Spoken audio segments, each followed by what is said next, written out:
Sony just halted the production of their SD and CFexpress cards. Apple is having delays with their new Mac shipments as well as the iPhone shipments, and our precious little SSD prices have increased by over 200%.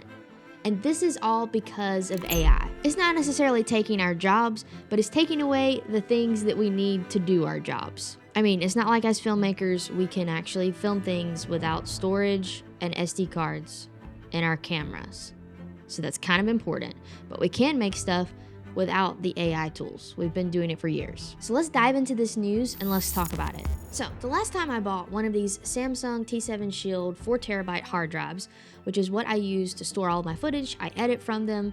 They're hard drives. We're all using these. The last time I bought one was in September, and I was able to get it from Adorama for $300. That's like the typical price that I've been paying for these 4TB drives. The price right now for these drives on Adorama is almost $1,200. What? Like $1,200 for a 4TB SSD. There's literally no way that any of us can afford that. Please drop your solutions down in the comments below on what I should pick up, because I can't pay no $1,200 for an SSD. Now, when I was doing research online for this, it actually says that there's been a 200% increase in SSDs in certain models because of a severe NAND flash storage shortage. A storage shortage. We're in the middle of a storage shortage, which is caused by the AI data centers. And of course, the more storage that you're looking at, especially with these 4TB drives, the higher the price increase is on those right now. Now, that was already a really big deal that we've all been watching just over the last month. I mean, a month ago, the 4TB drive was only $800. 4 weeks later, it's now $1,200. So this is an insane price increase over a really short amount of time, but we've all been aware of that. Then when I saw this article that Sony has discontinued their SD and CFexpress cards, it says, due to the global shortage of semiconductors, memory, and other factors, it is anticipated the supply will not be able to meet demand for CFexpress memory cards and SD memory cards for the foreseeable future. That means they are really looking at how this is going to go from now on, and Sony's just saying, hey, just for the foreseeable future, we literally can't provide SD cards and CFexpress cards anymore because we can't get our hands on these chips. So I started digging a little bit deeper to find out how much this is actually impacting other industries and kind of the tech industry overall, with this being a major problem with Sony coming out and saying this. That's when I saw these articles from just this month that it says Apple hit by Mac shipping delays. So this literally means that they're having to delay the production of these new Macs because they can't get the chips that they need. Then there's this other article where it says Apple can't secure enough chips as iPhone demand surges, memory prices rise. And Tim Cook literally says the constraints that we have are driven by the availability of the advanced nodes that our SoCs are produced on. And at this time, we're seeing less flexibility in supply chain than normal, partly because of our increased demand. It goes on to say later in the article that although this quarter supply shortage is related to advanced node chip manufacturing, Cook acknowledged that Apple would be affected by rising memory prices and that the company was looking at a range of options for what it could do. So this shows that it's not only impacting filmmaking with SSD prices increasing, you have to think about kind of the broader scope. Like this is going to affect all kinds of technology, computers, phones, cars, all of the things nowadays that have chips and require chips and memory to process and be workable, that's not the right, to be living, they're not living, to be to be produced. There we go. So I just thought this was crazy. And there's tons of articles too that show that even just SD card prices on top of SSDs are starting to triple. And I had a full-on moment of panic when I looked up the SD card that I like to use, which is the Pro Grade 512 gig.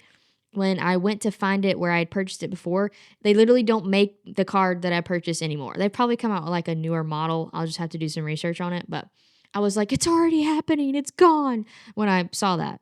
But anyway, the prices of SD cards are going up. SSDs are already unaffordable pretty much. And it's all due to these AI data centers. Now, big picture, okay? I am well aware that it's not just AI in these data centers that's taking up all this space and causing the storage problem. Okay, I totally get that. It's also us putting things on YouTube. It's people flooding to all of the platforms, hosting data, putting more things online than there's ever been online before. But I think AI is playing a huge role in fast tracking this problem of getting chips, memory, storage, and the issues that we're starting to see in this industry. It's also causing problems with, water and energy and other stuff too. But the storage problem is massive and impacting way more than we first realized. There's also another article saying that Sony could delay the release of the PS6, PlayStation 6, to 2028 or 2029 as AI-driven shortage sends consumer tech companies scrambling for memory chips. This is wild. Like phones, computers, the gaming industry, the filmmaking industry, and you have to really consider the automobile industry too because there's so much tech in cars nowadays. It says this is the most significant disconnect between demand and supply in my 25 years in the industry, the writer of this article says. So a lot of this is memory. You can see that here.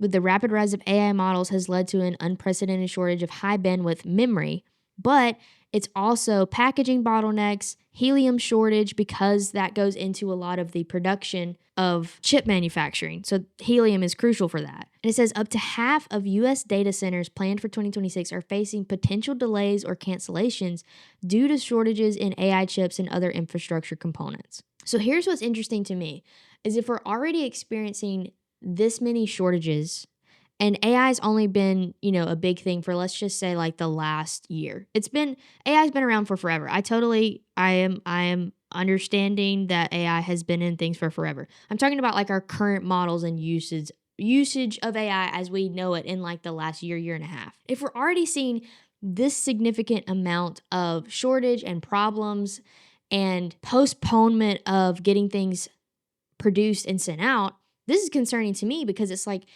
what about our cameras that are coming out within the next year? Are they all going to be delayed? If they come out with new models, are we even going to be able to get them in? Are they going to be able to ship them to us? Like, this is super concerning. And recently there was even some pictures leaked of the DJI Osmo Pocket 4. And from some of those pictures, Think Media did a video on that I'll kind of put on screen here. Credits go to them.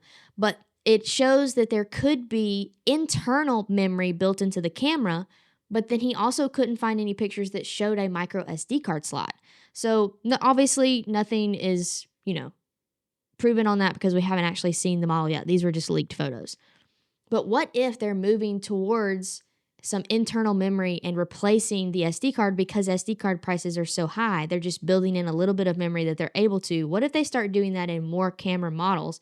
And what will that mean for the future if we're stuck with only built-in memory on our cameras? But that's just a thought. It's, nothing founded on that, obviously. But it is concerning that we'll get new cameras released and then we won't be able to buy them because production will be so backed up, just like it's doing for the Mac and the iPhone, the PlayStation, and all of these other areas in the tech industry. There's also some crazy articles going on that's talking about how OpenAI may actually go bankrupt by 2027. And that's because most people are using the free version of this software and it's just burning millions of dollars every day for OpenAI and these other AI companies. If people aren't using the paid versions of them, it costs so much money to actually produce it and they're not making any of that money back. So what if these companies go bankrupt really soon?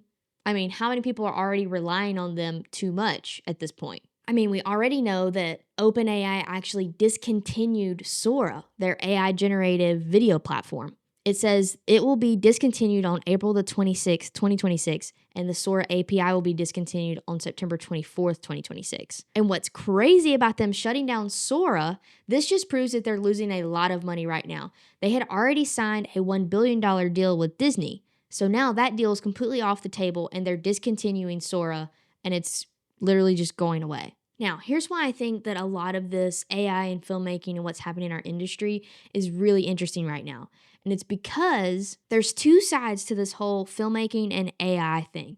You're either on the side of like AI is a tool and you just use it as a tool, or you're on the side of like AI is going to take over and take my job. I'm on the side that AI is literally a tool, okay? So I don't think there's anything wrong with using AI tools, but what's interesting in studying all of these articles is realizing the impact that AI is really having on the industry and on production. And I think that it's kind of important to be super aware of AI right now because the little AI bubble might be about to pop if this continues to escalate and cause this many problems with chip production and storage. I can make videos without talking to ChatGPT or using generative fill or I mean, sure, there's AI features in our editing softwares and stuff that's not really what we're talking about. We've kind of had those features like auto captions and, AI mask and different things like that in our software. Of course, you could still make videos without those. But what I'm saying is I can't make videos without my SD cards, without my camera. Like, if this delays production of the new cameras, the new models, what's that going to mean for like the future of filmmaking?